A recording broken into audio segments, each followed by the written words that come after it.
قبل ما ابدا الفيديو انا عاوزك تعرف اني جايب لك قنبله الموسم يا صديقي، الانمي الاعظم في السنه دي واللي هيكتسح اي حاجه تقريبا، انمي سولو ليفلينج. فلو انت ما اتفرجتش عليه عند حد فبختك معايا، هخليك تشوف ليفل عالي من العظمه، ولو اتفرجت برضه عند حد فبرضه هتشوف حاجه جامده، علشان انت عارف ان احنا ما بنعملش غير الجامد يا صديقي. المهم بقى كفايه غرور ويلا نبدا الانمي. ده هو سونج، عيل غلبان وضعيف وطاقته قليله جدا، امه في المستشفى واخته الصغيره في المدرسه، وهو راجل البيت الوحيد اللي بيصرف عليهم، شغال في نقابه المغامرين، وبسبب ضعفه بيروح على اضعف المهمات علشان يعرف بس يعيش. حاله يصعب على الكافر، ربنا ما يحطك مكانه يا صديقي. المهم في اليوم ده سونج كان رايح على مغامره كده من الرتبه الرابعه، وداخل على مكان الصيادين. كل الصيادين كانوا عارفينه وبيرحبوا بيه وفرحانين جدا بوجوده، وده لانهم عارفين ان طالما سونج الضعيف مسموح له يدخل، فده معناه ان المغاره ديت سهله جدا وهيخلصوا عليها في ثواني. دي بقى هي جوهي، معالجه الفريق وصياده من الدرجه الثانيه، مغرمه بسونج وبتحبه جدا. كل شويه بتحاول تقنع فيه ما يروحش علشان هو كل شويه يتجرح، بس الواد ما بيسمعش كلامها وبيقول لها ما قداميش حل تاني. المهم بعد شويه كده القائد بتاعهم بيجمعهم وبيديلهم شويه كلام تحفيزي قبل ما يدخلوا. الدنيا تمام التمام، وبالمناسبه القائد ده اسمه سون، بيقول لهم يلا بينا على المغاره بقى ولا ايه؟ الكل بيقول له تمام، وبعدها بيدخلوا. سونج بقى هو كمان كان متردد يدخل كده، ولكن بيشجع نفسه. اي نعم هو معهوش غير السكينه الدبلانه ديت علشان يحارب بيها، بس لازم يشتغل علشان يجيب فلوس لعيلته اللي متاسسها عليه يعني. ننتقل الى رئيس مجموعه الصيادين، واللي في الوقت ده كان بيتناقش مع المساعد بتاعه عن المغارات والصيادين اللي بيدخلوها. بيقول له ان بسبب المغارات الكتيره اللي ظهرت، اعداد كبيره من البشر ظهر عليهم قوه عاليه، بيصنفوا من الرتبه الخامسه لحد الرتبه الاولى. يعني كل لما رتبتك تقل كل لما طاقتك بتكون اعلى، والبوابات كده برضه كل لما رتبتها تقل كل ما هتحتاج صيادين ضعفاء. وسونج طبعا كان مصنف الصياد الاضعف في العالم، صاحب الرتبه الخامسه. وعلى سيره سونج فهو كان في المغاره ديت بيصطاد في وحش صغير كده واخد البلوره بتاعته، كان فرحان جدا بيها ومفكر نفسه عمل انجاز يعني. بس فجاه وحش تاني بيهجم عليه وكان خلاص هيقتله. سونج بيدافع على نفسه بالعافيه، بيحاول يضربه بالسكينه التعبانه بتاعته، ولكن السكينه بتاعته بتتكسر. الوحش هو كمان رشق السيف في بطنه، الواد بيجيب دم من كل حته. جوهي في الوقت ده بتشوفه وبتندى على اي حد يساعده، واحد بيسمعها فعلا وبيخلص على اللي ضربه. بعدها بيسيبهم وبيقول لها معلش عالجنتي. البنت بعدها قالت له تمام، واستخدمت قوتها وبدات تعالجه. بتقول له انت ليه بتعمل في نفسك كده؟ انت عارف انك ضعيف واي وحش هيقتلك، ولكن بالرغم من كده بتدخل على الاماكن الخطيره، بتعور نفسك وكل مره بنلحقك بالعافيه. انت ليه مش مقدر حياتك؟ سونج في الوقت ده كان عارف انها خايفه عليه، علشان كده ما تكلمش. الصيادين هما كمان في الوقت ده كانوا خلصوا على زعيم المغاره، والمفروض كده خلاص يروحوا. بس فجاه واحد منهم شاف كهف كده وقال لهم لسه في حته جوه هنا، تعالوا نشوفها ونستكشفها. القائد قال لهم لا، اي مكان احنا ما نعرفش عنه حاجه المفروض ما ندخلوش، والا العواقب ممكن تبقى وخيمه. الراجل ده بيقول له يا عم وخيمه ايه؟ تعالى ندخل ونقتل شويه وحوش كده، يمكن نطلع لنا بكام بلوره زياده ونبيعها وناخد فلوسها. سون في الوقت ده اقتنع بكلامه وقال له خلاص هنعمل تصويت ونشوف الناس عاوزه تعمل ايه. هم 13 واحد، ولو 7 اختاروا الخروج بس هيخرجوا، اما لو العكس فهم يدخلوا على الكهف ده. المهم بدأ التصويت فعلا، 6 اختاروا الدخول، اما ال6 التانيين فاختاروا الخروج. وكده ما عادش غير سونج بس، قرارك هو اللي هيحدد اذا كانوا يدخلوا ولا لا. الواد عاوز يرجع ويهرب من هنا علشان طاقته الضعيفه، بس هو ما جابش غير حجر واحد بس، ويا دوبك يعرف يدفع بيه مصاريفهم يومين، وعلشان كده قال لهم تعالوا ندخل. الكل قال له تمام ودخلوا فعلا. في نفس الوقت ده بقى كان رئيس مجموعه الصيادين بيدي خطاب للناس المبتدئه اللي ناويين يبقوا مغامرين في المستقبل. قال لهم احنا معلوماتنا عن المغارات قليله جدا، وعلشان كده لو شفتم اي حاجه جديده او معرفتوش ايه اللي قدامكم فلازم تبلغونا علشان نبعت مستكشفين عليها الاول، لانها ممكن تتحول من مغاره من الدرجه الرابعه لواحده من الدرجه 0. وطبعا انتم عارفين النتيجه، كلكم وكل زمايلكم هتموتوا. وده بالظبط اللي سونج والفرقه بتاعته عملوه. وصلوا على مكان بوابه جديده كده مش عارفين هيعملوا ايه. الراجل ده قال لهم انتم خايفين ليه؟ طالما دخلنا لحد هنا فلازم نكمل. فتح الباب فعلا، لقوا مكان كله ازرق فازرق مليان فرسان حديديه كده. سونج بقى كان شادد انتباهه التمثال الكبير ده ومستغرب من حجمه، هو ايه التماثيل ديت بالظبط؟ ده شكلها هنا من فتره. سون بقى بعدها بيشوف كتابه كده موجوده على احدى التماثيل وبيروح علشان يقراها. اول جمله مكتوبه اللي دخلوا هنا وما التزموش بقواعد المكان مش هيخرجوا منه احياء. ايه يا عم الهبل ده؟ يلا نمشي بسرعه، شكل ما فيش اي استكشافات هنا. بس فجاه البوابه بتاعت المكان قفلت. جو هي كمان لاحظت حاجه غريبه، ايوه عيون التمثال ده كانت بتبص علينا من شويه، يلا نخرج من هنا بسرعه. وواحد فعلا بيترعب من الكلام بتاعها وبيقول لهم انا غلطان علشان سمعت كلامكم، انا لازم اسيبكم واروح بسرعه. قرب من الباب فعلا، لسه كان خلاص هيمشي، بس فجاه واحد من التماثيل بيقرب منه وبوم قتله. الكل في الوقت ده اترعب، سونج حرفيا هيموت من الصدمه. بيقول الراجل اللي مات ده كان من الرتبه الرابعه او الثالثه واتقتل بضربه واحده بس. هو ايه اللي بيحصل ده؟ التماثيل ديت ازاي بتتحرك؟ بس استنى، هو لو التماثيل الصغيره ديت بتتحرك فده معناه انك كمان بتتحرك. وبوم العين جت عليه. ايوه سونج خلاص هيموت. في الوقت ده الواد افتكر ذكرياته، قال انا اتعرضت للضرب كتير جدا، اي مغاره دخلتها اضعف الوحوش هنتني، كنت هموت مرات لا تحصى، وعلشان كده بقى عندي القدره على الاحساس بالخطر. قلبي وكل حاجه جواه بتقول لي حاجه واحده، لازم الكل يوطي، وبيزعق وبيقول لهم وطوا راسكم بسرعه. ومره واحده المكان اتحرق. ايوه ده هجوم من التمثال الكبير، قتل شويه منهم، اللي فاضلين منهم كلهم بيصوتوا. الرعب وصل ليفل ماكس، خلاص شكلها دي النهايه. ايوه انتم متحكم عليكم بالاعدام.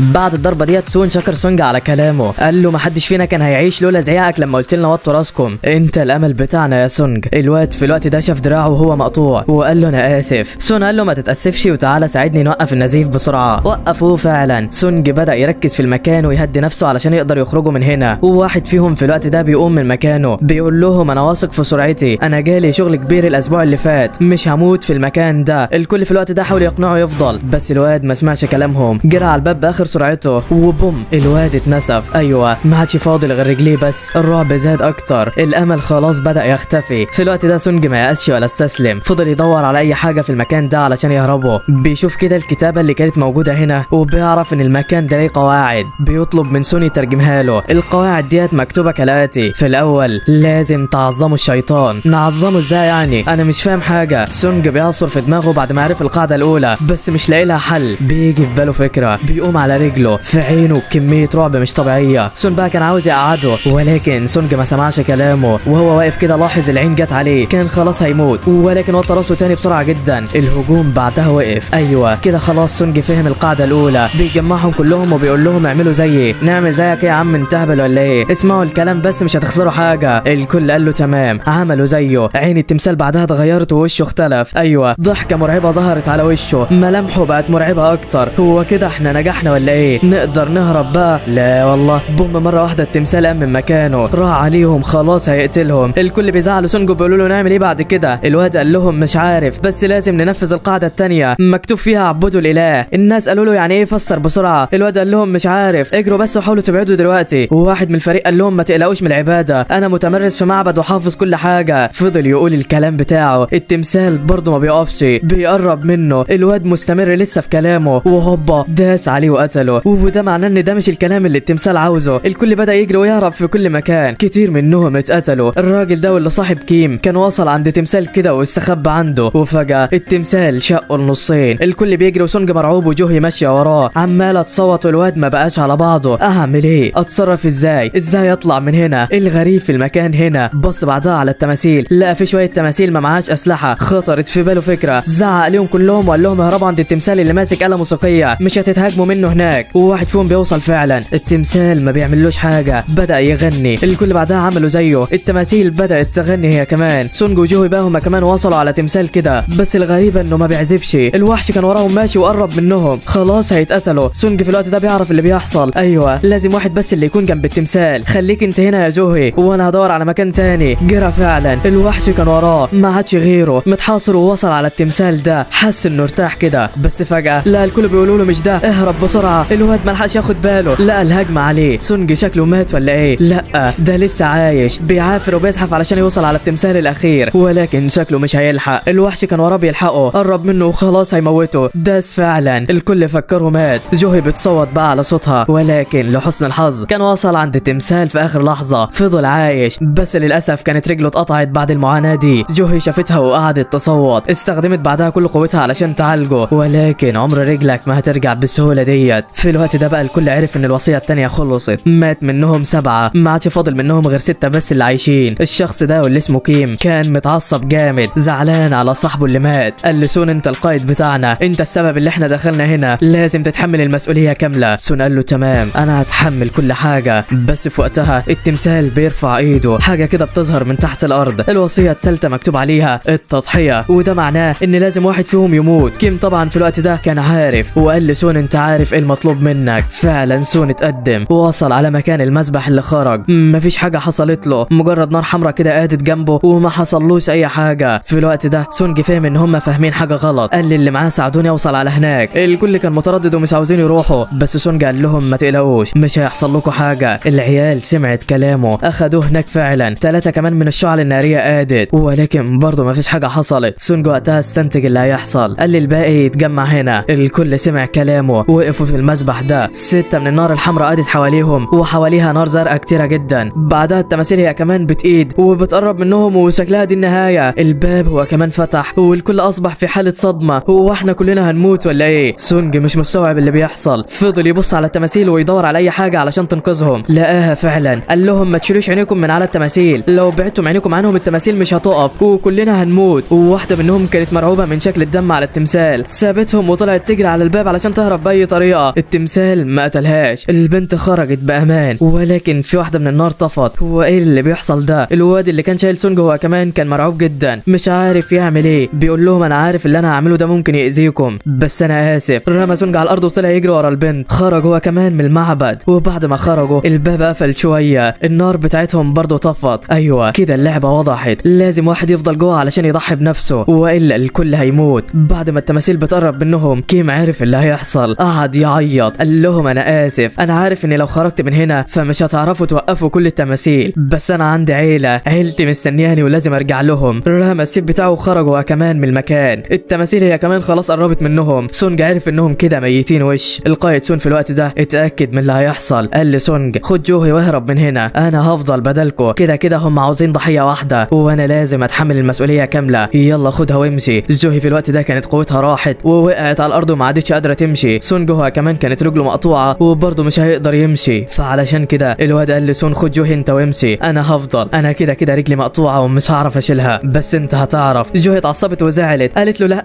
انا مش خارجه هنا من غيرك، انت لازم تيجي معايا. سونج قال لها انا لما اخرج من هنا اوعدك انها هعزمك على العشاء. البلوره ديت كل اللي جمعتها من المغاره، خديها معاكي، اشتري لنفسك حاجه وانا لما اخرج هجيلك تاني. البنت لسه راح ترد عليه فراح سون مغفلها، شالها على كتفه وقال له سون وهو ماشي شكرا على كل حاجه. الباب خلاص قفل. التماثيل هي كمان قربت من سونج والواد خلاص ميت وش. بياخد سلاح كيم وبيحاول يدافع عن نفسه او يخربشهم او اي حاجه ولكن من غير فايده. التماثيل قطعت دراعه، اتعجن من الضرب وخلاص ما عادش قادر. بيقول في باله الحمد لله ان انا اللي هموت لوحدي، انا حاربت وعشت مرات لا تحصى ولكن شكلها دي النهايه. الواد عمال ينضرب ومتكسر متعصب على الاخر، الضرب عليه من كل ناحيه والدم بتاعه بيتطاير. بيفتكر كلام كيم قبل ما يمشي، بيتعصب عليه. بيقول انت جريت وهربت وسبتنا هنا علشان عندك عيله، ما انا كمان عندي عيله، انت بس اناني مش اكتر. الناس الانانيه اللي زيك هم بس اللي بيعيشوا، انا بس لو اخدت فرصه تانية مش هسيب حد يوصلني للمكان ده. وفجاه رساله بتظهر قدامه مكتوب فيها انت حصلت على مهاره شجاعه الضعيف، قلبك هيتوقف بعد 2 من 10 ثانيه لو ما جاوبتش وقلت نعم. انت موافق تكون لاعب ولا ايه؟ سونج في الوقت ده ما كانش فاهم حاجه ولكن اختار نعم. وبعدها الواد بيغمى عليه وبيصحى في المستشفى صاحي قلقان ومش على بعضه، مش فاهم هو ايه اللي جابه هنا. بيبص كده على دراعه اللي اتقطع لقاها رجعت مكانها، رجله هي كمان سليمه. استغرب جدا وقال هو كل اللي فات ده كان حلم ولا ايه؟ لا والله، واللي اثبت له كده هو 2 من نخبه شبكه الصيادين دخلوا على سونج علشان يطمنوا على حالته. قالوا له انت الناجي السادس من مجزره المغاره من الرتبه الرابعه، تعرف تقول لنا اللي حصل جوه؟ سونج عرفهم كل حاجه. الناس طبعا كانوا مستغربين، قالوا له احنا لما وصلنا على المكان كنت انت هناك مغمى عليك بس ما فيش ولا تمثال جنبك، لولا ان كل الضحايا اقوالهم واحده وما اختلفتش حتى ولو اختلاف بسيط كنا هنفكرك اتهبلت، بس طالما ما كانش فيه وحوش هناك فده معناه حاجه واحده وهي انك ممكن يكون حصل لك استفاقه وقوتك زادت ولا حاجه. سونج في الوقت ده بيتصدم وبيقول لهم يعني ايه استفاقه؟ هو مش المفروض الصياد بيبقى عنده طاقه واحده بتفضل معاه لحد لما يموت؟ الصيادين قالوا له ايوه بس في حالات نادره قوتهم بتظهر وممكن يتحولوا من صيادين من الدرجه الخامسه لصيادين من الدرجه الاولى او حتى من الدرجه 0. الواد اتصدم قال لهم طب انا اعرف ازاي ان طاقتي زادت؟ الراجل ده قال له بسيط قوي، احنا جبنا جهاز بيقيس الطاقه، كل اللي عليك تحط ايدك عليه واحنا هنعرف ايه اللي حصل لك. سونج قال لهم تمام وقاس طاقته فعلا ولكن للاسف طاقته زي ما هي، شكلنا شكينا فيك على الفاضي. استاذنوا منه بعدها سابوه ومشوا. بس بعد ما مشوا سونج كان مستغرب جدا، هم ما كانوش شايفين الرساله دي ولا ايه؟ اكيد لا، الرساله ديت ظهرت من لما سونج فاق ومكتوب عليها مبروك انت اصبحت لاعب. الواد طبعا مش فاهم حاجه ولسه عنده شك والمعلومات مش واضحه وعاوز يتاكد من حاجه. فعلا اخته دخلت عليه علشان تطمن، ما كانتش تعرف باي حاجه من اللي حصلت جوه المغاره وفرحت جدا انه بخير. سونج بقى بيقول لها انت شايفه حاجه كده قدامك؟ فاخته قالت له لا، انت دماغك فيها حاجه ولا ايه؟ ما فيش اي حاجه هنا. فسونج قال لها خلاص تمام ما تاخديش في بالك. اخته قالت له طالما انت بتهزر وبتضحك كده يبقى انا هسيبك وهمشي وهبقى اجيلك في وقت تاني. بعدها الاخت سابته ومشت. وبعد ما خرجت سونج قعد يجرب في الرسائل اللي قدامه دي، بيحاول يفهم اي حاجه. بيظهر له بعدها رساله كده مكتوب فيها المهمات اليوميه، تجري شويه وتلعب بطن شويه والكلام ده انسى، مكتوب في الاخر كده لو ما نفذتش المهمات دي فهتتنقل لمنطقه العقاب. سونج طبعا ما عطاش للكلام اهميه وقال لهم هو حد هيقدر يتحرك وهو على السرير؟ يعني خلينا نرتاح شويه كده. مر الوقت بسرعه، اليوم خلص، واثناء ما سونج كان نايم فجاه اتنقل جوه مكان غريب. ايوه دي منطقه العقاب، وحوش ظهرت من وراه. الواد خلاص هيعملها على نفسه. هو ايه اللي بيحصل ده؟ انا مش فاهم حاجه. اتكتب له كده بسبب انك ما عملتش المهمات اليوميه اتنقلت لمنطقه العقاب، لازم تهرب من الوحوش دي لمده 4 ساعات، ولو ما عرفتش فهتموت. الواد طبعا ما كانش فاهم اي حاجه وقلق جدا وما عادش قادر، فضل يجري من الوحوش وحاول يستخبى وجسمه وطاقته خلاص خلصت. الوحش ده كمان كان خلاص قرب منه وهيقتله، وهوبا ال4 ساعات خلصت. سونج رجع للمستشفى تاني، الممرضات شافوه بالشكل ده لحقوه بالعافيه. الواد بعدها تاني يوم فهم كل حاجه، عرف انه لو ما عملش المهمات اليوميه فحرفيا هيتجلد. بقى كل يوم قبل ما يفطر ولا اي حاجه يقوم يعمل المهمات اللي عليه ويخلصها الاول، ونتيجه لكده الواد طاقته زادت ولياقته البدنيه علت جدا. الدنيا تمام التمام. في نفس الوقت ده بقى كانت جوهي قاعده في البيت كده ومكتئبه وفي حاله صدمه نفسيه من اخر حاجه حصلت معاها. البنت تعبيرها حزينه جدا ومش بتفكر تعمل اي حاجه، ولكن بعد ما بتعرف ان سونج بخير وعايش بتفرح جدا وبتقرر انها تروح وتزوره في المستشفى. وصلت على هناك فعلا، لقت شويه من الممرضات بتتكلم عليه وبيقولوا ان المريض ده مش طبيعي، لسه كنا بنعالجه من كام يوم، ولكن هو دلوقتي بيفضل يتمرن من الصبح وبقى له 4 ايام على الحاله دي. هو ايه اللي بيحصل معاه؟ جوهي بعد ما بتسمعهم بتعرف ان سونج عدى الصدمه على عكسها، وبتقرر انها تسيب له الهديه على الباب كده وبعدين تمشي. في الوقت ده بقى سونج كان خلص التمارين اليوميه بتاعته والدنيا تمام معاه. بيكتشف انه اذا خلص التمارين بيحصل على مكافآت يوميه زي اعاده طاقه جسمه ونقاط قوه زياده وكده يعني. في اخر اليوم سونج بيحصل على صندوق عشوائي كده، والصندوق ده بقاله 3 ايام بيجيله، بيطلع له حاجات تافهه كده، ولكن النهارده جات له حاجه مش عاديه. ايوه مفتاح مغاره من الدرجه الرابعه. سونج بقى كان عاوز يستكشفها بس قلقان وخايف لا يحصل له زي ما حصل معاه قبل كده. الواد بيشجع نفسه بالعافيه، بيروح فعلا على مكان المفتاح، بيظهر له مكان ليه كده. الواد طبعا متردد يدخل، خايف من اللي جوه وخايف لا يحصل له حاجه، ولكن بيشجع نفسه تاني. بيدخل على المغاره، ولكن بعد دخوله باب الخروج من المغاره بيتقفل، ولازم علشان يخرج يبقى معاه حجر انتقال آني او يخلص على زعيم المغاره والا كده هيموت هنا. الواد بعد ما بيعرف بيترعب وكان ماشي وقلقان جدا. دخل فعلا وقابله 3 من الجبلين الضعاف، اتحدوا على سونج وحاولوا يقتلوه، والواد بيفادي الهجوم بتاعهم بالعافيه، بيحاول معاهم بالسكينه بتاعته، بينجح يقتل في واحد فيهم. طاقته طبعا زادت، قتل الاثنين التانيين. الدنيا رايقه، بس فجاه وحش تاني خطير هجم عليه اسمه الذئب ذو الانياب الحديديه، قوي جدا، وسونج السكينه بتاعته اتكسرت. الذئب هو كمان اتضير عليه، بص له كده، سونج رجله بترتعش مش عارف هيعمل ايه. الذئب هو كمان بيقرب منه بكل قوته، بيقزح عليه. شكلها دي النهايه يا صاحبي.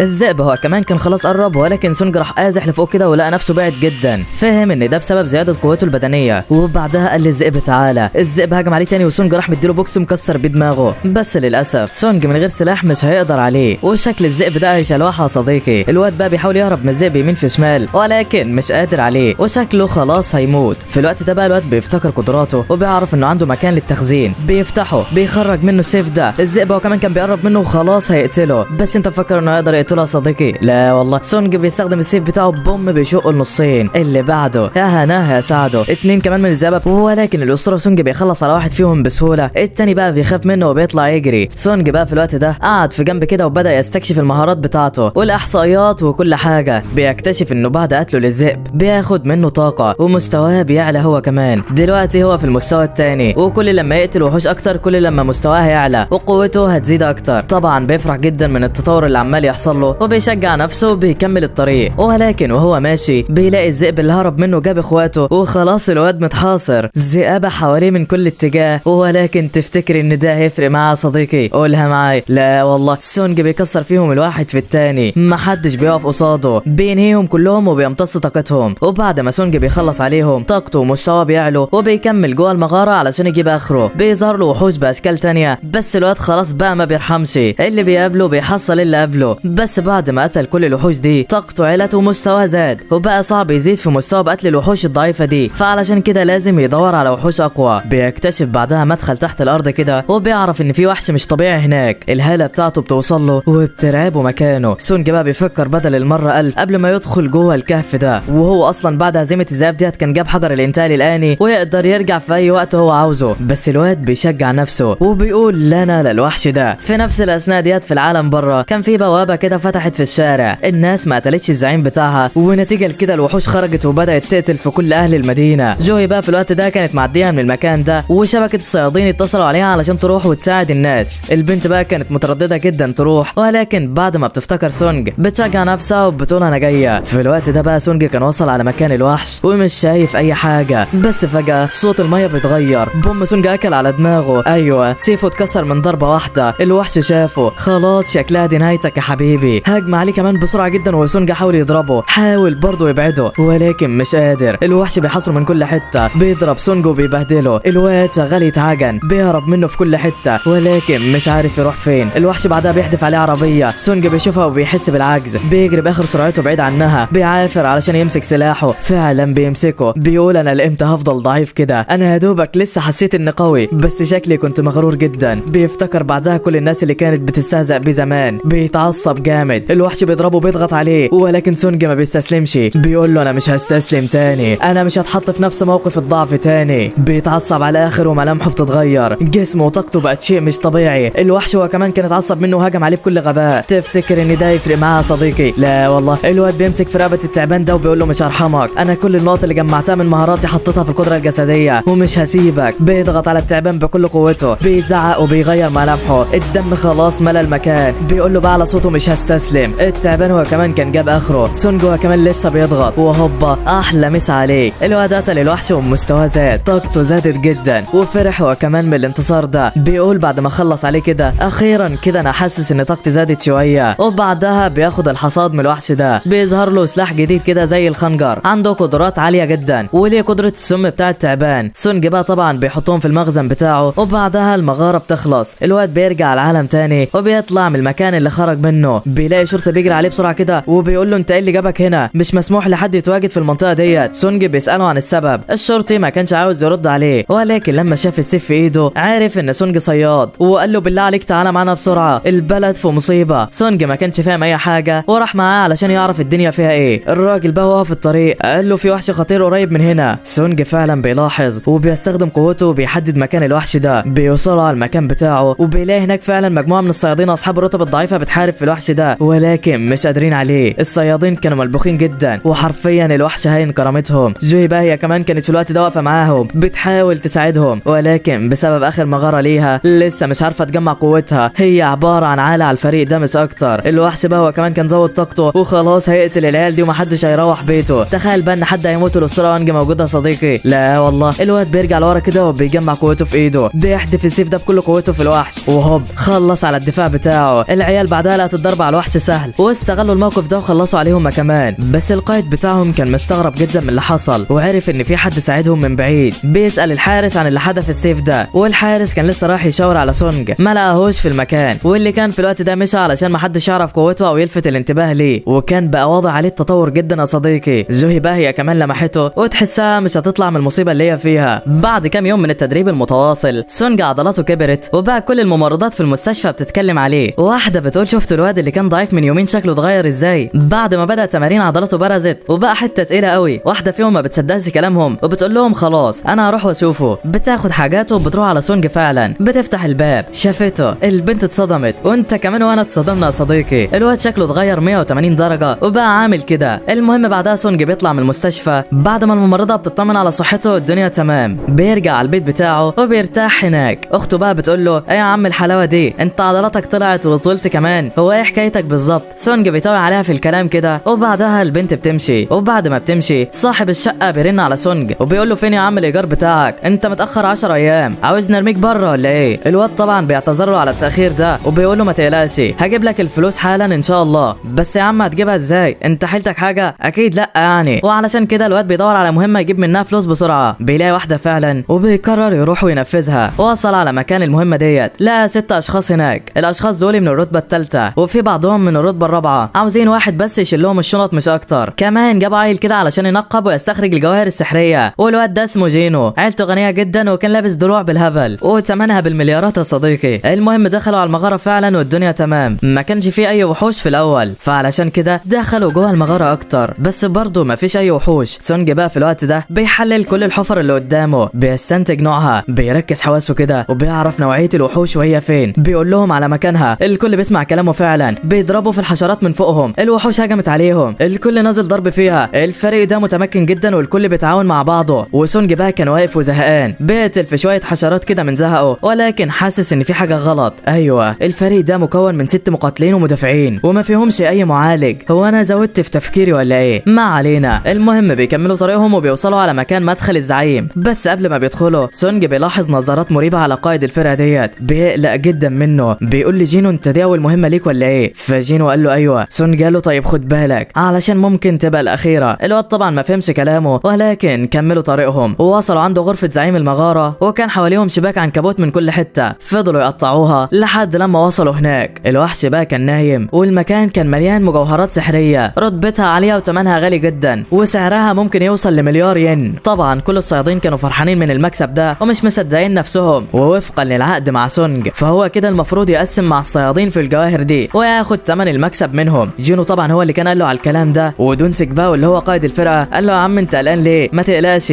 هو هياخد كل اللي هو عاوزه، بس قبل ما الزعيم يصحى لازم نطلع البلورات ديت. بيسال بعدها الشخص اللي معاه ادوات الفحر، ولكن بيقول لهم انا سبتها بره. فدونسك قال له خلاص يا عم تعالى نجيبهم، خليكم بس هنا انتم الاثنين، احنا هنطلع نجيب الادوات ونيجي. جينو كان معترض على كلامه وبيقول لهم انتم ازاي هتسيبونا في الغرفه ديت؟ الزعيم بتاع المغاره هنا وممكن يقتلنا في اي لحظه. دونسك قال له يا عم ما تقلقش الزعيم نايم وشكله مش هيصحى دلوقتي، دي اول مغاره ليك ومش هتفهم حاجه، سيب بس الكلام للناس اللي بتفهم فيه وانا مش هتاخر عليك. خرجوا من الكهف فعلا. دونسك كان على وشه علامه خبيثه، فرحه مش طبيعيه، بيأمر الواد اللي معاه يقفلوا مدخل الكهف. الواد قفله فعلا. سونج فهم كل حاجه. ايوه هم هيستنوا الزعيم يقتلهم وبعدها ياخدوا كل المكاسب. خطه جهنميه بيعملها فريق دونسك على طول علشان يستفيدوا من غير اي خساره، وطبعا ده بيحصل لان اي قتل بيحصل جوه المغاره محدش بره في العالم الخارجي بيعرف بيه، وشكل فريق دونسك متعود على كده. سون طبعا كان عرف سونج قبل كده بالكلام ده وقال له لازم اي فريق صيادين ما يقلش عن 8 اعضاء، وبسبب القواعد دي مجموعه من الحسالة بيستغلوا المغارات في قتل باقي فرقهم علشان يستولوا على كل الحصص. لو قابلت مجموعه من دول لازم تهرب والا مصيرك هيكون الموت.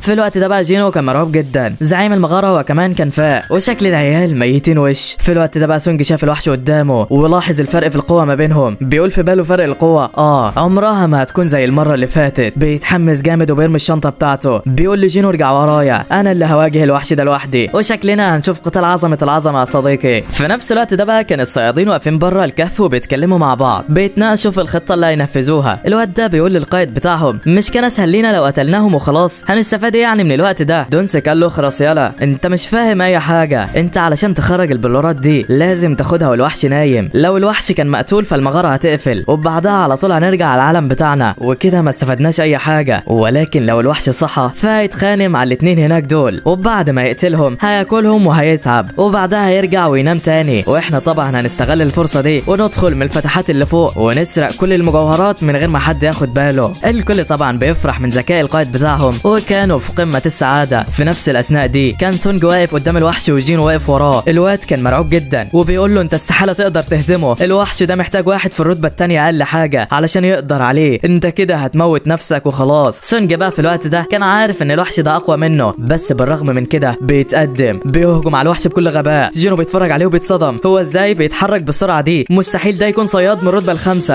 اكيد في حاجه غلط. سونج بقى كان صامد قدام زعيم المغاره، بيتحرك حركات مش طبيعيه بسبب زياده مستواه، قدرته علت وبقى قادر يفادي كل هجمات الوحش ده، بيضربه كمان. بس للاسف جلد الوحش ده كان صعب جدا، الواد مش عارف يخربشه حتى. جينو بقى في الوقت ده اترعب جدا، عرف ان سونج هو كمان مش صياد طبيعي، لا ده شكله واحد مخبي قوته. بيقول في باله انا عملت ايه في حياتي علشان اول مغامره ليا تبقى بالرعب ده؟ شكل امي كانت بتدعي عليا. ما علينا. سونج بقى في الوقت ده صديقي كان مستمر في الهجوم على الوحش بكل غباء، بس بسبب قوه الوحش ده الواد ما كانش عارف يعمل اي حاجه قدامه. التعب هو كمان بيزيد، لو فضل على كده استحاله يقدر يفوز عليه. الواد في الوقت ده بيعرف حجم الخطر اللي هو فيه، بيتحمس جامد، بيفعل مهاره الاندفاع الجديده اللي اكتسبها وبوم بيطير على الوحش ده، بيطلع فوقه، نزل عليه بسرعه جدا، ضربه في راسه، ولكن قوه وصلابه الوحش ده مش طبيعيه. سونج مش قادر عليه، الواد بيرجع وبيهجم عليه تاني، برضه مش قادر، بيزود سرعته كمان وكمان، بيهجم على الوحش وكان خلاص هيقتله، وهوبا التعب وصل 70. سونج مش قادر يتحرك، الوحش وكمان استغل الفرصه ديت وضربه. الواد خلاص شكله هيودع، بيشوف الوحش رايح عليه علشان يقتله، بس فجاه بيستخدم الشفاء الكامل. ايوه سونج اختفى من قدام الوحش ده وكان فوقه، قوته بترجع تاني، بيزعق على اخره وبينزل على الوحش بكل غباء، بينجح يخترق دفاعه. الواد في عينه كميه حماس مش طبيعيه، بيضرب الوحش تاني وتالت ورابع، بيخلص عليه. ده ايه العظمه ديت؟ جينو بقى كان مصدوم مش مصدق عينه، مش مصدق كمان اللي شايفه قدامه. سونج بقى بعد هزيمه الوحش ده مستواه عالي اكتر، اخد البلوره بتاعته والدنيا رايقه قوي. بس فجاه جينو بيقرب منه بيقول له عاش عليك يا قائد، انا النهارده الخدام بتاعك، بس بالله عليك ما تقتلنيش. راح على البلورات الموجوده هنا وقال له ما تقلقش، انا هخرج لك كل البلورات واديها لك. سونج بقى طبعا ما كانش فاهم هو بيعمل كده ليه، بس قال ما علينا يعني. في نفس الاوقات دي كان فرقه دونسك على وشك الوصول على باب الكهف، وكانوا متحمسين على الاخر. ووصلوا فعلا، شافوا الاتنين لسه عايشين، قربوا منهم. دونسك بقى بيقول هو ايه اللي حصل هنا؟ هم هزموا الزعيم ولا ايه؟ ده شكله كان ضعيف جدا وانا اتحمست على الفاضي. ما علينا. بيبص بعدها عليهم كده وبيقول اكيد جينو هو اللي قتله، المعدات بتاعته عاليه جدا واستحاله الضعيف ده يهزمه. جينو بقى في الوقت ده كان واقف ومش فاهم حاجه وساكت وخلاص. بعدها دونسك بيقول له بص كده يا عم جينو، بما انك جامد وقتلت الوحش ده لوحدك، فانا هديلك فرصه، خلص على الواد الضعيف اللي جنبك ده وتعالى انضم لفريقي وانا هسيبك طبعا تعيش ومش هقتلك. جينو بقى في الوقت ده كان في مفارقه عظيمه ومش عارف يعمل ايه، لو اختار سونج هيموت ولو اختار الفريق التاني برضه هيموت. اعمل ايه؟ اتصرف ازاي؟ بيقول بما اني كده كده ميت، فراح قدام سونج وقال لهم ده اخويا ما حدش يقرب منه. دونسك بقى في الوقت ده قال له طالما هي كده فاستعدوا انتم الاثنين لموتكم. الهاله بتاعت القتل بتاعتهم انتشرت في المكان، وفجاه رساله جت لسونج من النظام، لو ما قتلتش السته اللي قدامك دول فانت هتموت. وواحد بيستغل انشغال سونج وبيضربه، الضربه كانت قويه جدا والواد اترمى في الجدار، رجله بس اللي باينه. دونسك بقى كان فرحان ومفكره خلاص مات، بيقول لي جينو ها عاوز تموت ولا تيجي معانا؟ في الوقت ده سونج كان بيصارع مع نفسه، بيقول النظام طلب مني اقتلهم ليه كده، بيتعصب عليهم وبيقول ايوه انا كده افتكرت، المغاره ديت بتتحكم بقانون الغابه، القوي بياكل الضعيف، لو ما قتلتهمش هم هيقتلوني، النظام بيستغلني وانا بستغله، العيال دي لازم تموت. دونسك بقى في الوقت ده بيشوف سونج كده وهو لسه ما ماتش وبيستغرب جدا، بيقول لي الواد ده انت ضربته بالراحه ولا ايه؟ حد تاني يخلص عليه بسرعه. واحد راح على سونج فعلا وعمال يستهزأ بيه، لسه هيكمل كلامه وهوبا سونج قطع راسه، الكل اتصدم، هو ايه اللي بيحصل ده؟ سونج قال لهم كده واحد من السته، اللي بعده يا هناه يا سعده. ووقتها الكل خاف من سونج والهاله بتاعته، بدأوا يهجموا عليه بكل غباء، بس الواد بيصد كل هجماتهم، بيخلص عليهم واحد واحد، بيفادي الهجمات وبيطعنهم، حاجه اخر جمتان الصراحه. الكل بيتجمع عليه وبيحاولوا يضربوا تاني،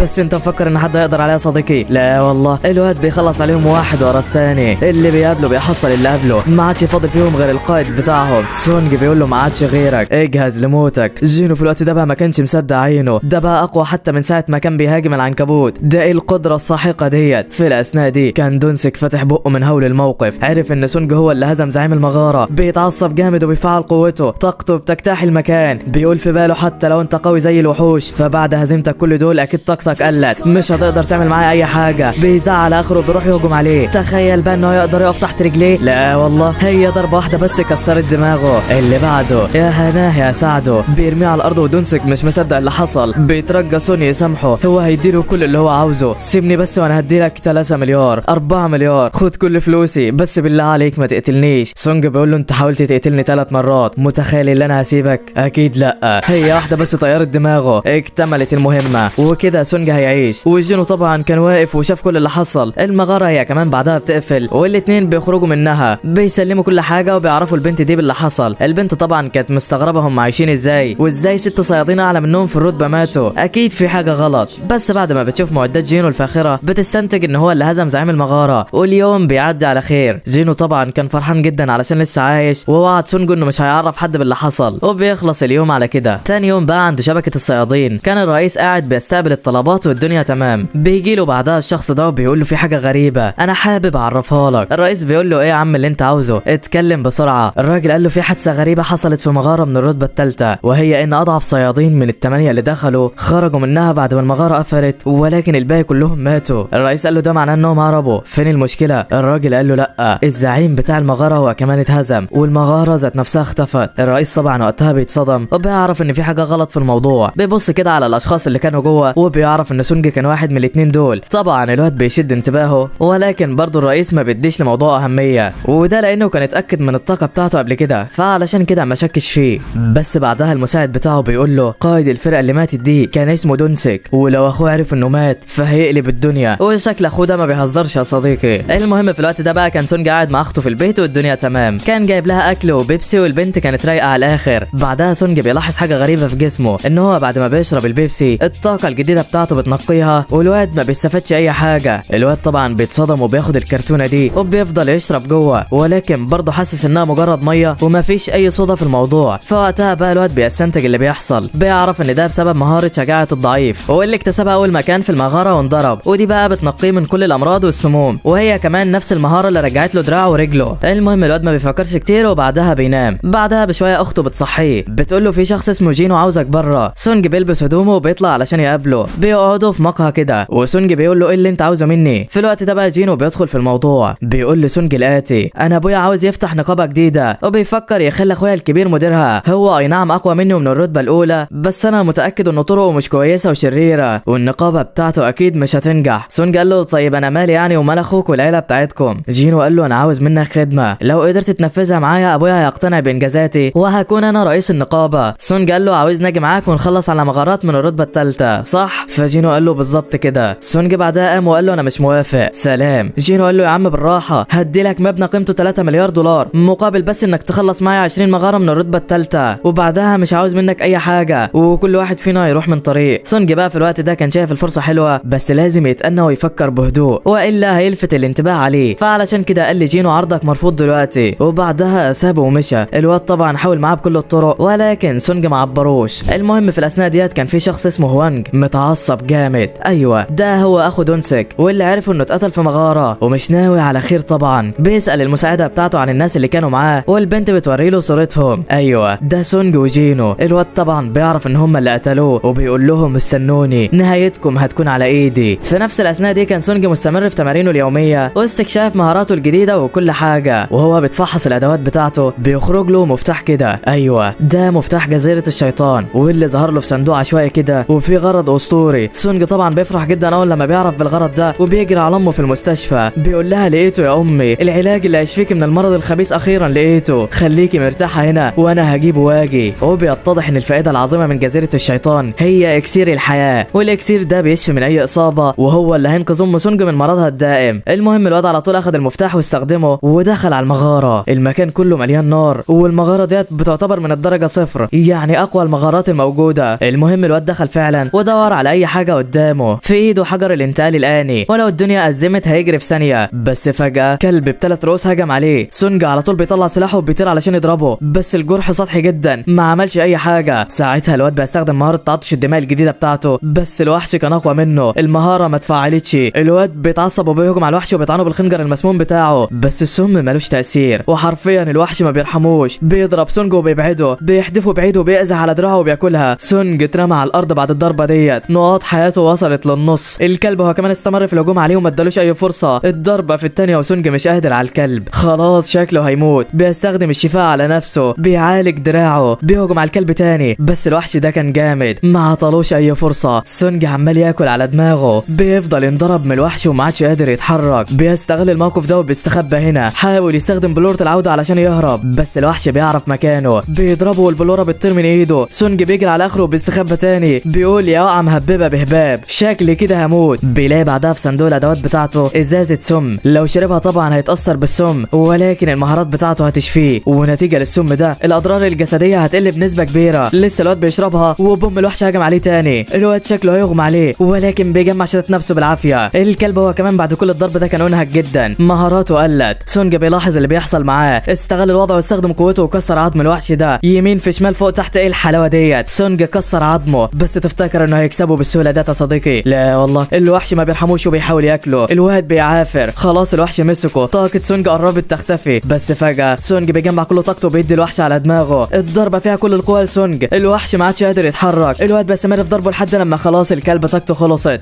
ايوه الاسطوره وانج بيكسب القتال ده. اي نعم هو طلع عينه بعد ما هزمه، بس مستواه زاد هو كمان وطاقته علت والدنيا عظمه. وبعد ما مستواه بيزيد جروحه بتختفي ولا كأن في اي حاجه، وكمان بيجيله ادوات اسطوريه هيستخدمها في المعارك بعد كده، ومن ضمنها طبعا طريقه صنع الاكسير. بس علشان يصنعه لازم يحصل على 3 اغراض تانيين موجودين في برج الشيطان ده. سونج طبعا كان عاوز يدخله، بس هو عارف ان هو لو قرب منه بمستوى ده فحرفيا هيتجلد، وعلشان كده الواد بيقرر يوقف القتالات النهارده ويرجع ويكمل في وقت تاني، وبيخلص اليوم على كده في يوم تاني. المهم بقى بعد ما سونج بيطلع من مغاره فرن الشيطان بيروح على امه في المستشفى، بيتكلم معاها شويه، بيحكي عن مرضها واللي هو السبات الدائم، وده مرض خطير جدا بيصيب 1 من كل 10,000 واحد، وما فيش لحد دلوقتي حد اتصاب بالمرض المخدرات ده وقام تاني. وسونج طبعا بعد ما شاف بصيص الامل مش هيستسلم، ولكن طاقته كانت ضعيفه جدا ولازم يستغل الوقت ده علشان يقدر يدخل على برج الشيطان تاني ويجيب الاكسير من هناك. وبسبب الظرف ده الواد بيتصل على جينو وبيقعدوا في المطعم، بيقول له بسبب ظروف شخصيه فانا خلاص وافقت على عرضك اللي فات، هدخل معاك على 20 مغاره من الرتبه الرابعه والاتفاقات ما بيننا زي ما قلت المره اللي فاتت. جينو بيفرح جدا بعد ما بيسمعه وبيقول له اي حاجه انت عاوزها هتبقى تحت رجليك يا مدير. سونج طبعا بيقول له تمام بس بشرط واحد، وهو اننا احنا الاثنين بس اللي هندخل على المغاره. جينو بيتصدم وبيقول له ازاي يعني انا مش فاهم. سونج بعدها بيفهمه ان هو هيجيب 6 معاهم يكملوا العدد مش اكتر، هما الاثنين هيدخلوا على المغارات لوحدهم ويقتلوا الزعيم جوه وبعدين يخرجوا. جينو طبعا بيفهم ان سونج مش عاوز حد يلاحظ قوته وبيقول له خلاص اتفقنا يا زعيم، بس الموضوع هياخد شويه وقت لحد لما اتفق مع ابويا، فقدامنا اسبوع كده بالكتير. سونج طبعا بيقول له تمام وبعدين بيروحوا. في الاثناء دي بقى كان والد جينو بدأ فعلا في تكوين نقابه، بعت المستشارين بتوعه على الصيادين اصحاب الرتب اس او الدرجه 0 يعني علشان يضمهم للنقابه الجديده بتاعته. بس طبعا الموضوع ما كانش بالسهوله ديت ومحدش وافق في الاول. بعدها جينو بيروح على ابوه كده وبيعرفه بالخطه بتاعته كامله. الاب طبعا بيوافق وبيقول له خلينا نشوف مهاراتك يا كبير. في نفس الاثناء ديت كان سونج مش لاقي اي حاجه يعملها، بيتدرب تدريباته اليوميه وخلاص. بيجي له بعدها كده رساله من المنظمه بتعرفه ان في مغاره من الرتبه الرابعه فتحت في منطقه قريبه منهم، وسونج طبعا كان قدامه الفرصه يدخلها. الواد بعدها بيقول حلو احسن من اي حاجه وبيقبل المهمه. الرساله ديت راحت لكل الصيادين القريبين منهم في المنطقه وفي منهم كتير قبلها. المهم تاني يوم سونج بيوصل على المكان ده وبيتصدم من اللي هناك. ايوه 5 من اللي كانوا معاه قبل كده وافقوا على المغاره دي واللي من ضمنهم كيم طبعا. الكل كان مستغرب بقى من سونج وشكله اللي اتغير جدا، ولكن محدش قدر يكلمه غير جوهي وسون، وده لانهم ما تخلوش عن سونج جوه وفضلوا معاه للاخر. المهم بعدها بيوصل 3 من المجرمين اصحاب الرتب الثالثه، هم يدخلوا على المغاره ديت مع سونج وفرقته علشان يخففوا من العقوبه اللي عليهم. بيراقبهم صياد من الرتبه الثانيه يدعى كانج، وشكله واثق جدا في نفسه وفي مهاراته، وبيقول لهم ما تقلقوش منهم، لو واحد بس من المجرمين فكر يبص جنبه هقتله. الكل بعدها قال له تمام ودخلوا جوه المغاره. اول ما دخلوا قابلهم مجموعه من الغبلين الضعاف والمجرمين خلصوا عليهم بسهوله. سون بقى هو كمان كان خلص على جزء كبير منهم وشكله قوته زادت هو كمان، وسونج هو كمان ما رحمهمش. طبعا جوهي كانت مستغربه ازاي سونج الضعيف بقى جامد كده وما تعورش من اي وحش لحد دلوقتي، هو انت هكرت ولا ايه؟ الواد بيضحك كده وبيقول لها لا. سون بقى هو كمان كان لاحظ الهاله المختلفه لسونج وفرح جدا ان هو لسه سليم. المهم بيكملوا طريقهم جوه المغاره وبيوصلوا عند 3 كهوف كده بيتقسموا ل3 فرق، كل واحد فيهم بيدخل كهف. كان جوه المجرمين بيدخلوا الكهف على اليمين وسونج وجوهي وسون هيدخلوا اللي على الشمال، اما كيم والواد ده فدخلوا اللي في النص. بس قبل ما سونج بيدخل كان لاحظ ان كانج كده بيضحك وباين ان هو مش ناوي على خير. المهم الكل دخل جوه الكهف والدنيا تمام. كيم بقى وهو ماشي بدأ يتكلم مع الواد اللي معاه، بيعرفه ان هو لسه حاسس بالعار ومش قادر يبص لسونج من اللي عمله في المغاره المزدوجه. بيقول له انا عاوز بعد ما اطلع من هنا اوطي راسي واعتذر لسونج يمكن بس يسامحني، انا عملت معاه حركه وحشه جدا المغاره اللي فاتت ومن يومها وانا مش قادر اسامح نفسي. الواد ده هو كمان قال له نفس الكلام وكان ناوي يعتذر له علشان يتخلصوا من الندم اللي جواهم. في نفس الاثناء ديت بقى كان جوايا المجرمين وشايفهم قاعدين يقتلوا في الغيلان، بيوقفهم كده وهم بيقتلوا وبيقول لهم انتم بتقتلوا الغيلان بسهوله قوي، بس لو هي كانت بشر هل هيبقى في فرق عندكم ولا لا؟ المجرمين قالوا له لا مفيش فرق عندنا، كلهم حيوانات هتتقتل مش اكتر. كانج في الوقت ده بقى بيفتكر كلام الشخص ده واللي جاله قبل ما يدخلوا على المغاره، قال له ان المجرمين دول اغتصبوا بنتي بطريقه وحشيه جدا، الشرطه عرفت وقبضت عليهم ولكن بنتي ما استحملتش الموقف ده وانتحرت.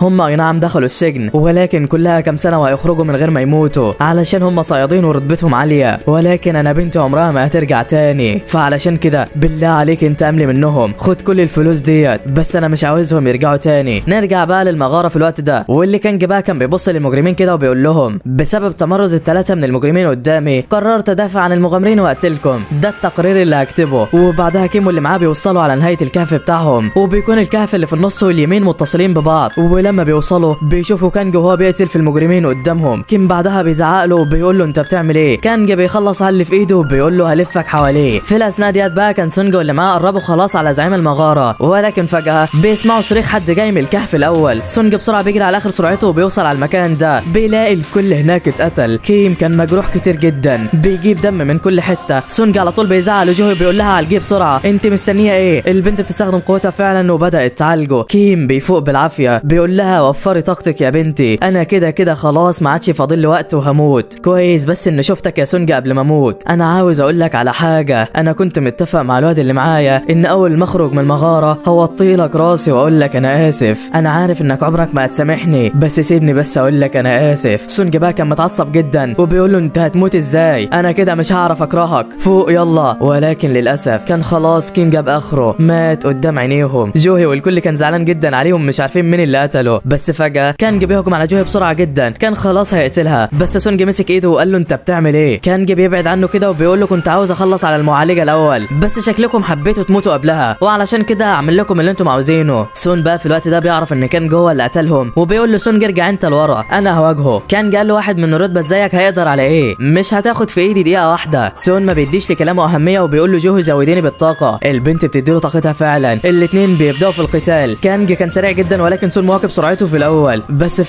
بس يا صديقي كانج بيزود في سرعته كمان وبيجرح في سون في كل حته. الراجل جسمه اتدمر وخلاص ما عادش قادر يتحرك. كانج هو كمان خلاص بيقول له دي نهايتك، كان خلاص هيقتله، بس سون بيستخدم كل طاقته وبيحرق بيها اللي قدامه. بيكون فرحان ومفكر نفسه خلاص فاز، بس كانج بيضحك على شجاعته. بيقول له فضلت تمثل انك محارب بالسيف علشان تخليني اخفي الدفاع وتحرقني، صح هي خطوه حلوه وجريئه بس مش هتنجح معايا انا. وبيطير عليه خلاص هيديله النهايه. جوهي هي كمان غمضت عينيها خايفه من اللي هيحصل، بس لما فتحت عينيها لقت سونج صد الهجمه بتاعته. سون كان لسه عايش. كانج بقى بيتصدم للمره الثانيه وبيقول له انت مين يالا؟ ازاي قدرت تصد هجماتي مرتين ورا بعض؟ سونج بيقول انا مغامر من الدرجه الخامسه وشكلي هجلدك دلوقتي. كانج بيتعصب عليه وبيقول له خمسه مين؟ انت قدرت تصد هجمتي مرتين ومش بس كده، انت كمان عندك قوه جسديه عاليه وبتتحرك بسرعه، وده معناه حاجتين بس، انك لا اما خبيت قوتك او حصل لك استفاقه. الكل في الوقت ده بيتصدم وسون هو كمان مش مصدق عينه. كانج بعدها بيكمل كلامه وبيقول شكلكم كده تعرفوا بعض من فتره وده معناه انك ما اخفتش قوتك ولا حاجه، انت لازم يكون حصل لك استفاقه تانية. الكل لما بيسمعوا بيتصدموا ومحدش مصدق ودنه. كانج بقى بيقول له استفاقه ولا مش استفاقه؟ انا جبت اخري منك وهقتلك دلوقتي. سونج بيتعصب من كلامه وبيقول له انت قتلتهم ليه؟ فكانج قال له علشان ده طلب من العميل، المجرمين دول اغتصبوا بنته وقتلتهم علشان كده. سون قال له انا ما قلتش المجرمين، انت قتلت كيمو اللي معاه ليه؟ واضح انك كنت بتعذبهم قبل ما تقتلهم. لو كان كلامك صح وانت قتلت المجرمين علشان العميل فليه ما سكتهمش بطريقه تانية؟ انت شكلك كنت بتستمتع بتعذيبهم وعلشان كده تجنبت كل الاعضاء الحيويه بتاعتهم وخليتهم يموتوا من النزيف مش اكتر. كانج في الوقت ده بيفتكر اللي حصل لما العميل جاله وقال له على الطلب بتاعه. الواد قبل ما يوافق او يرفض سال العميل سؤال، قال له انت مش شايف ان واحد موهوب زيي في الدرجه الثانيه يستحق يكون في نقابه عاليه؟ ما سالتش نفسك ليه انا قاعد في المنظمه الكحيانه دي وبقبض الراتب البخيس ده؟ الراجل استغرب كده وقال له ليه؟ كان قال له علشان انا بستمتع بقتل البشر ومفيش مكان هيسمح لي اعمل كده غير هنا. بنرجع بقى للوقت الحاضر وكانج بيقول لسونج ايوه انا قتلتهم علشان انا بحب كده وهقتلك انا كمان علشان كده، يلا ورينا هتعمل ايه. بيهجم على سونج بكل غباء ولكن الواد بيصد كل هجماته. الاثنين فعلوا طاقتهم وسرعتهم كانت عاليه جدا، بيهجموا على بعض وسون وجوهي بيتفرجوا مش مصدقين اللي عينيهم شايفاه. ازاي سونج بقى بالقوه ديت؟ الاثنين هما كمان بقى في الوقت ده كانت سرعتهم متساويه، الضرب بتاعهم ملا المكان. بس كانج بيقول لسونج انت موهوب يالا بس واحد زيك لسه ما اتعودش على قوته مش هيقدر يواكب خبراتي. بيهجم على سونج وبيعفر عليه، بيستغل انه مش شايفه وبيجرحه في وشه. بيقف بعدها قدامه وبيقول لي جهز لي بقى علشان المره الجايه هقتلك. الهاله بتاعت القتل بتاعته كانت حواليه والنظام بيتعرف عليها. بيبعت لسونج رساله بيقول له لو ما قتلتش اللي قدامك ده قلبك هيموت وهتتقتل. الواد بقى على عكس المره اللي فاتت ما اتصدمش ولا حاجه، كان فرحان من النظام. بيجمع بعدها قوته حواليه، الهاله المرعبه بتاعته بتظهر، حرفيا طاقته بقت مرعبه. بيهجم على كانج بسرعه جدا وبينجح يجرحه في وشه. تاثير السم بتاع الخنجر هو كمان اشتغل. كانج مش فاهم حاجه، سونج بيستمر في الهجوم عليه من كل اتجاه. كانج مصدوم جدا، بيواكب سرعات سونج بالعافيه. الواد كان قرب منه وخلاص هيديله النهايه وبوم كانج اختفى. ايوه استخدم المهاره الاقوى ليه، حركه الظل. بيختفي بسرعه جدا وبيهجم على سونج والواد مش عارف هو الضرب جاي له منين. سونج بيحاول يركز حواسه علشان يعرف هو فين ولكن كانج كان سريع جدا وجرح سونج في رجله كده مش هيعرف يتحرك تاني. بيقول لسونج بعدها انت عارف ان المهاره ديت محدش يعرفها ليه؟ علشان اي حد شافها ما شافش اليوم اللي بعده، اجهز علشان هتموت. جوهي بقى كانت لسه راحت تعالج رجل سونج فكانج بص لها قال لها مكانك، انت لو اتحركت هخلص عليك الاول، ما تستعجليش لموتك واثبتي هنا. سونج بقى في الاثناء دي بيقول له انت هتفضل تلكلك لحد امتى؟ انت مفكر انك ختمت سرعتي صح؟ طب اهوت. ومره واحده سونج بيستخدم الشفاء الكامل وبيشفي رجله المصابه. كانج طبعا مش مصدق ازاي صياد مقاتل عنده سحر السم والشفاء، مستغرب جدا من اللي بيحصل. سونج بقى هو كمان بيقف له والهاله المرعبه بتاعته غطت المكان، عينه بتتلون بالازرق وبيقول لي كانج خلاص وقتك خلص معايا انا هقتلك. الواد بيترعب منه وبيهجم عليه بحركه الظل بتاعته بس خلاص يا حبيبي. سونج قال له هقتلك يعني هقتلك. بيصد كل هجماته بسهوله، بيحدد مكان ضربته من خلال نيه القتل بتاعته. بيقول له خلاص دي نهايتك. ومره واحده سونج بيستخدم مهاره تعطش الدماء بتاعته. كانج بيتصدم، المكان كله حواليه اتغير، لقى عينين مرعبه بتبص له. يا الهي. سونج بيقرب منه وبوم خلاص قتله. قتله. السم دخل الجسم بالكامل، وكانج في لحظاته الاخيره بيقول لسونج انا مش فاهم حاجه، احنا قسنا طاقتك لما خرجت من المغاره المزدوجه وما كانش عندك اي طاقه، هو ايه اللي بيحصل ده؟ سونج بعدها بيقول له لو قلت لك ان طاقتي بتزيد بعد كل قتال ايه رايك؟ كانج طبعا ما بيقدرش يقول حاجه وبيتصدم من قوته، وبعدها بيموت. جوهي وسون هما كمان ما كانوش لسه مستوعبين الموقف، ولكن بيشكروا سونج على انقاذهم للمره الثانيه. بعدها الواد بيقول لهم انا هروح اخلص على زعيم المغاره، استنوني بره، وبعدها بيسيبهم ويمشي. قوته طبعا بعد هزيمه كانج زادت وعينه بقت مرعبه، خلص على الوحش في ثواني وبعدها خرج لبره. رئيس قسم المراقبه بقى بيعرف باللي حصل وان كانج مات، ولكن ما بيكونش مصدق وبيسالهم مين اللي قتله. سونج بقى فكر انه خلاص هيتكشف والكل هيعرف قوته، ولكن سون بيقول له انا اللي قتلته عن طريق مساعده جوهي اللي هي معالجه من الدرجه الثانيه، قدرت توفر لي الطاقه وعالجتني علشان كده انا قتلته. الكلام طبعا ما بياكلش مع الرئيس كتير، ولكن ما بيكترش في الكلام معاهم وبعدها بيمشي. بس كان لاحظ ان سونج اتغير جدا عن اخر مره شافه فيها، وحاسس ان في الموضوع. سونج بقى هو كمان كان ملاحظ قوه الرئيس ده، وعارف انه حتى بالرغم من قوته دلوقتي صعب يقدر يلمسه. المهم بعد ما الرئيس بيمشي سونج بيشكر سون علشان اخفى هويته، وبعدين بيروحوا. العميل بقى اللي كان مأجر كانج علشان يقتل المجرمين كان اعترف بكل اللي عمله، وبكده الجرائم اللي كانج كان بيعملها بانت والقضيه خلاص اتقفلت. جوهي بقى بعد كل الكلام ده واللي حصل لها في المغارات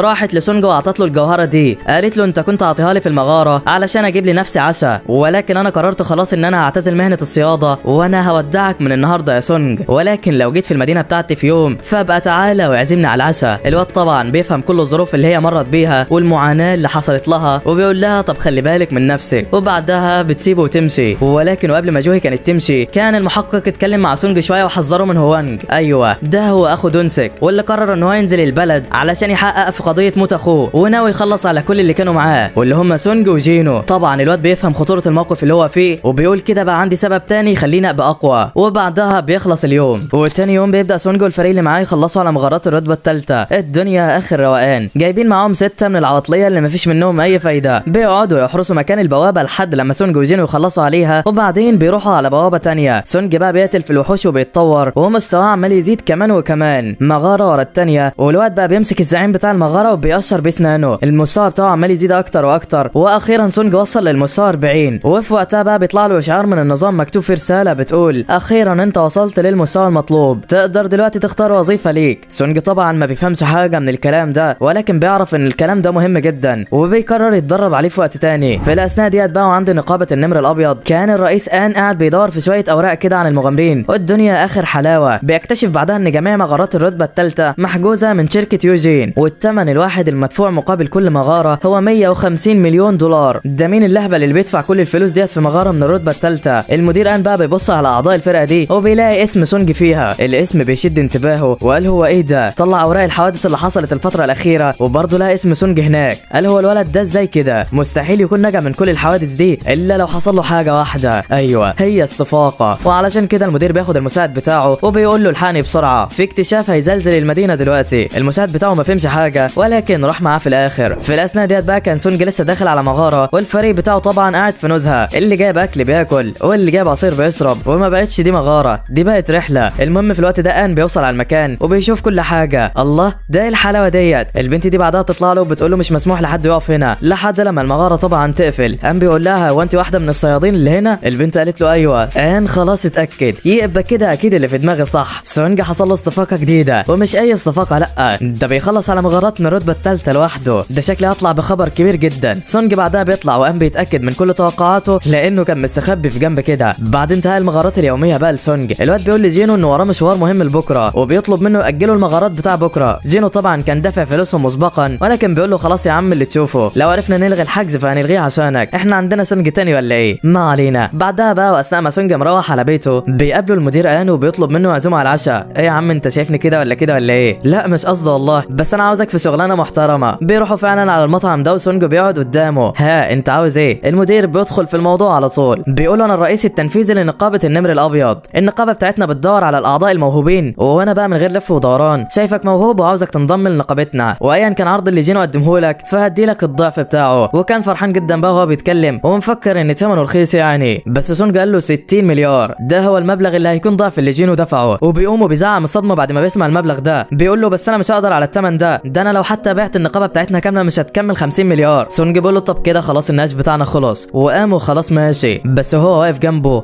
بيقول له انت عرفت بيا منين؟ اوعى تكون كنت بتدور ورايا ولا معرفش. اترعب، حس بهالة قتل حواليه. سونج هو كمان استخدم مهارة التخفي بتاعته وعوره في وشه، قال له ما تضيرش وشك، احكي لي انت عرفت بيا ازاي؟ المدير عرفه بكل حاجة وقال له ان ده بسبب بحثي واستنتاجاتي انا. فبعد كل الحوادث اللي حصلت الفترة الأخيرة كان في واحد بس مشترك ما بينهم وهو انت يا سونج. وطبعا بعد ما حطيت النقط على الحروف استنتجت انك حصل لك استفاقة تانية. سونج بيقول له حد تاني يعرف بالكلام ده غيرك ولا ايه؟ المدير قال له مفيش غير المساعد بتاعي واوعدك هسكته.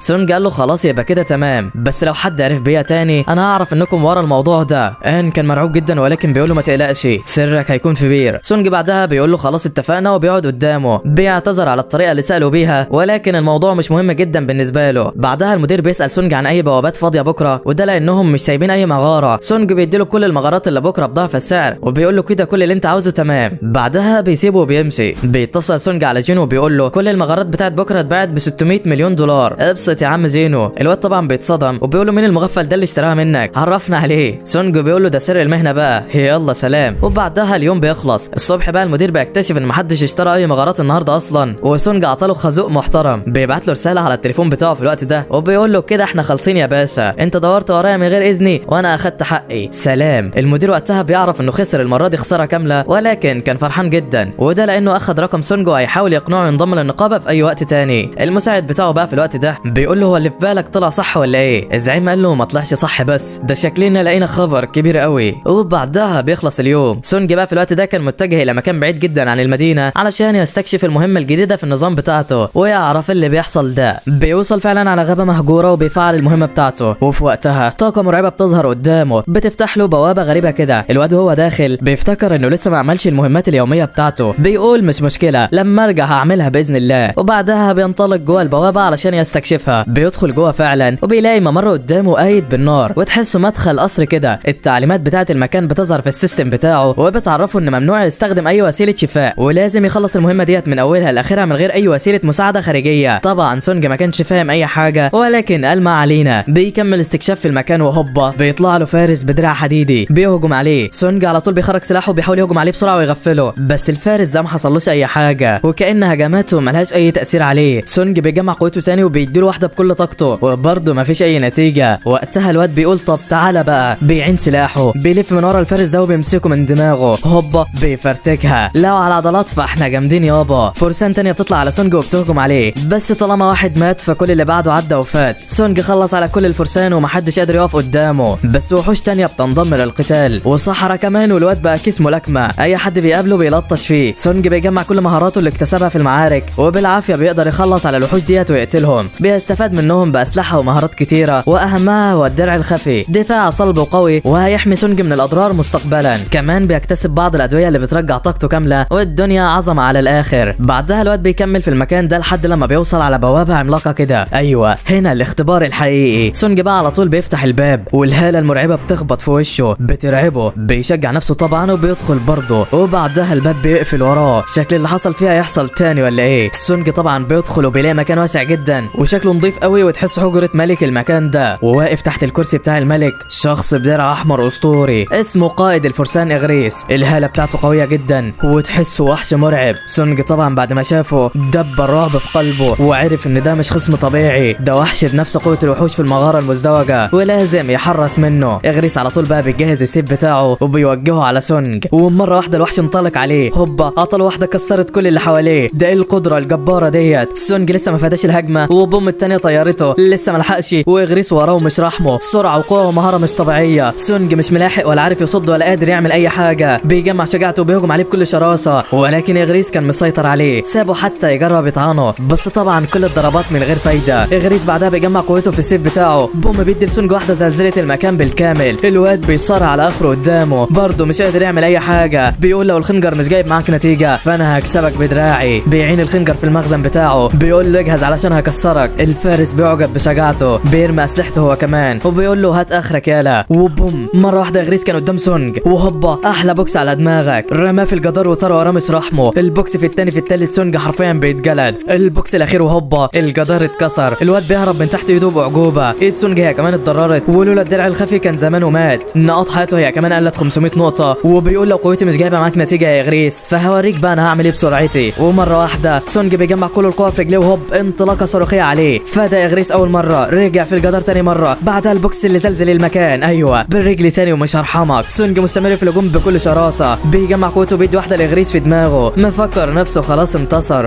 بس الوحش المره دي بيفوق له، بيكسره نهائي ضربه ورا الثانيه، وسونج حرفيا عمال يتعجن. خلاص اغريس هو المسيطر في القتال، عمل سونج عجينه في ايده، رماه ناحيه الكرسي ده، سونج وقع عليه مش قادر يتحرك، طاقته قربت تخلص، بياخد نفسه بالعافيه. اغريس لسه بكامل قوته بيقرب منه، بيستدعي السيف بتاعه علشان يخلص عليه وينهيه، بيجمع كل قوته وبيضربه، وفجاه سونج مسك السيف بتاعه، ايوه انا لسه ما استسلمتش، بيزعل اخره وبيرمي السيف بتاعه لفوق، وبالخنجر بتاعه في عينه وبيزقه على الجدار ده بكل قوته، ما بيدلوش اي فرصه، بياخد الخنجر تاني وبوم في رقبته. اغريس كان لسه هيهجم عليه، ولكن ده سونج يا حبيبي بيستمر في الهجوم عليه بكل شراسه، مش مديله فرصه ياخد نفسه حتى. الواد بيطلع كل الغل اللي جواه عليه وحرفيا بيجلده. اغريس ما عادش قادر يتحرك، سونج هو كمان كان بيجهز للضربه النهائيه، وهوب احلى مسا عليك. ايوه اخيرا كده سونج انتصر في القتال. اي نعم هو كسب بالحظ، بس الفوز فوز يا حبيبي، وسونج عمل اللي عليه. الفوائد من القتال ديت بتظهر، والمستوى طبعا بيزيد، وسونج بياخد ادوات بالهبل، واللي من ضمنهم خوذه اغريف صاحبه الرتبه 0، واللي بتقلل اي ضرر جسدي بنسبه 20%. كمان بيكتسب مهاره تدعى بيد الحاكم، بالاضافه الى حجر العوده الى العالم الخارجي. سونج طبعا مش هيعرف ايه المهارات ديت دلوقتي، ومش هيخرج برضه غير بعد ما يكون خلاص مش قادر، وعلشان كده بيقول نستكشفهم في وقت تاني بقى، وبيحاول يدور على الوظيفه اللي النظام كاتبها له. وفجاه صوت غريب بيظهر وراه، بوابات بتفتح في كل مكان، خلاص الواد اتحاصر. عداد كمان كده بيظهر فوقه، وشكله قوه وظيفته هتحسب على حسب فتره نجاته، وكل لما يقتل ويعيش لمده اطول، كل لما الوظيفه بتاعته هتكون اخر جمدان. الواد طبعا على طول بيطلع على الوحوش ديت علشان يقتلها، ولكن طاقته كانت قليله جدا، الوحوش كتيره وعددها ما بتخلصش نهائي. بيحاول يستخدم بعدها مهاره التخفي بتاعته علشان يعدي وقت على الفاضي ويهرب، ولكن برضه الصحراء بيكتشفوا مكانه، وخلاص ما عادش ليك مهرب يا باشا. فارس بعدها بيظهر من وراه وبيديله واحده في ظهره، سونج بيتعصب عليه وبيديله رجله بيطيره. ما عداش غير 5 دقايق بس لحد دلوقتي، والوحوش كترت حواليه من كل اتجاه، ولو ما هربش دلوقتي فخلاص هيموت. بيطلع بعدها حجر الانتقال الاني ولسه هيستخدمه، ووحش تاني بيهجم عليه وبيطيره منه. ده النحس ده يا ابني، كل لما تطلع حجر الانتقال الاني تنضرب. انت شكلك منحوس منحوس اقسم بالله. الفرسان هي كمان هجمت عليه، وخلاص شكلها دي نهايته. وطبعا بعد تجمع الفرسان وهجومهم على سونج بكل وحشيه، الواد بيفهم الوضع اللي هو فيه، بيقول انا لو ما قتلتش كل دول دلوقتي فانا مش هروح عايش من هنا. نزل ضرب فيهم مش راحمهم، الفارس ورا التاني، وحرفيا سونج ما بيهزرش.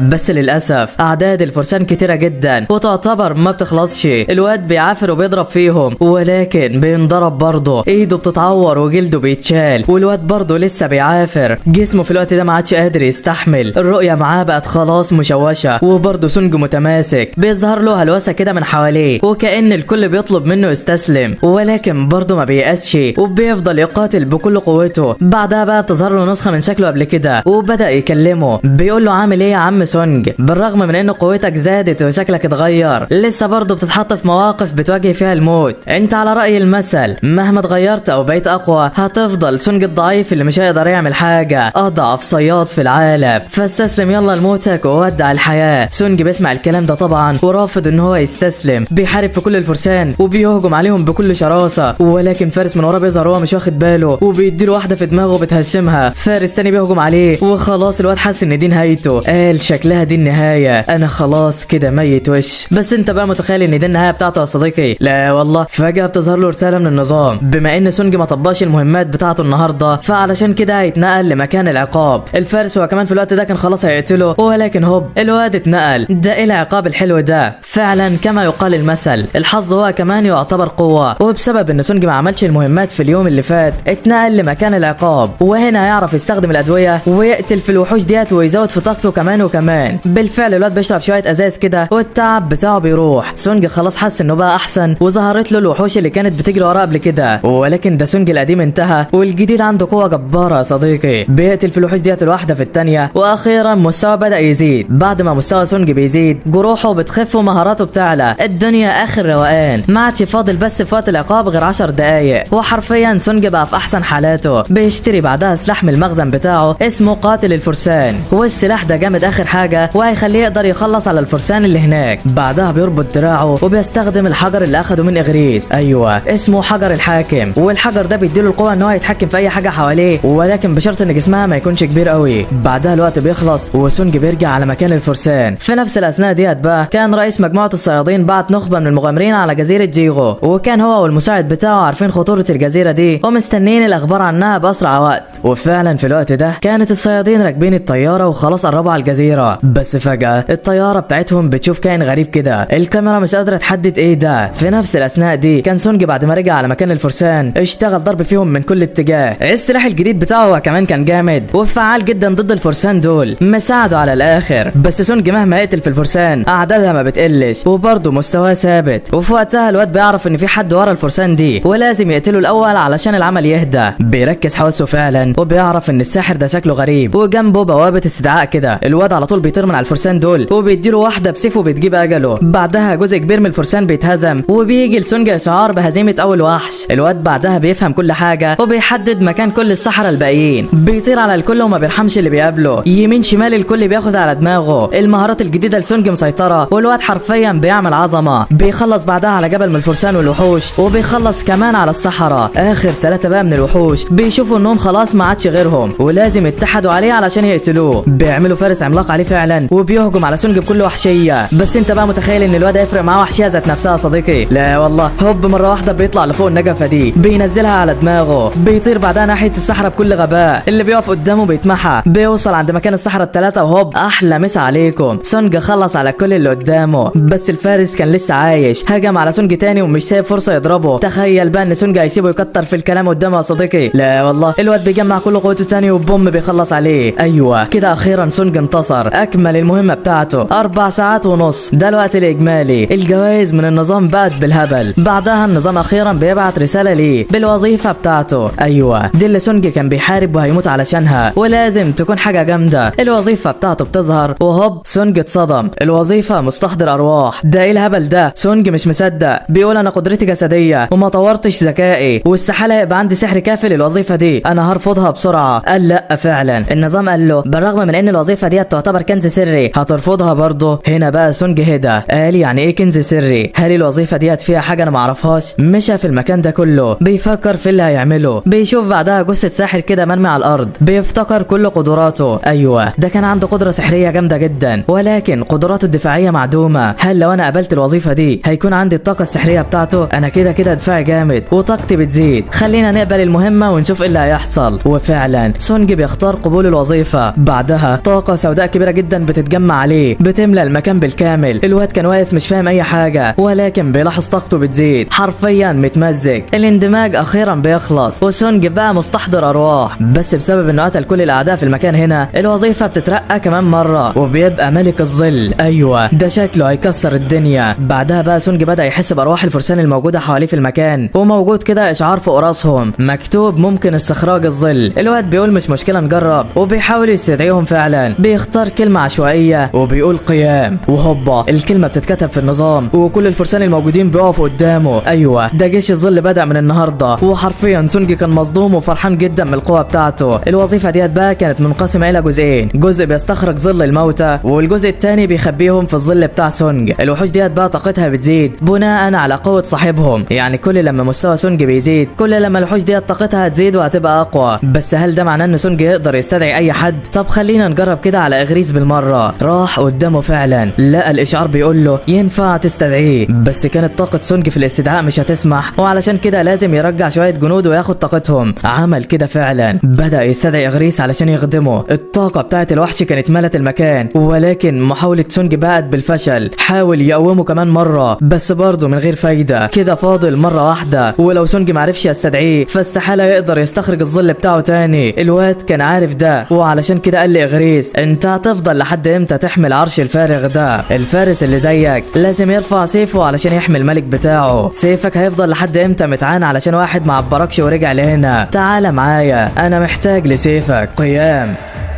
ومرة واحدة طاقة إغريس بتظهر بتجتاح المكان بالكامل. أيوة سونج بيبتسم وبيعرف بنجاحه، أخيرا كده سيطر على إغريس واللي يصنف فارس من الرتبة الأولى أو أعلى منهم بشوية. الفارس بقى هو كمان بيروح على سونج وبيركع قدامه وده معناه إنك خلاص بقيت الملك بتاعه من النهاردة وحرفيا خلاص هتبدأ معجنة. كل الفرسان هم كمان كانوا ركعوا ورا إغريس وشكلنا هنشوف الموسم الجاي عظمة يا صديقي. بس طبعا لحد هنا بيخلص الموسم الأول وأول لما الموسم الثاني ينزل هنزله بإذن الله.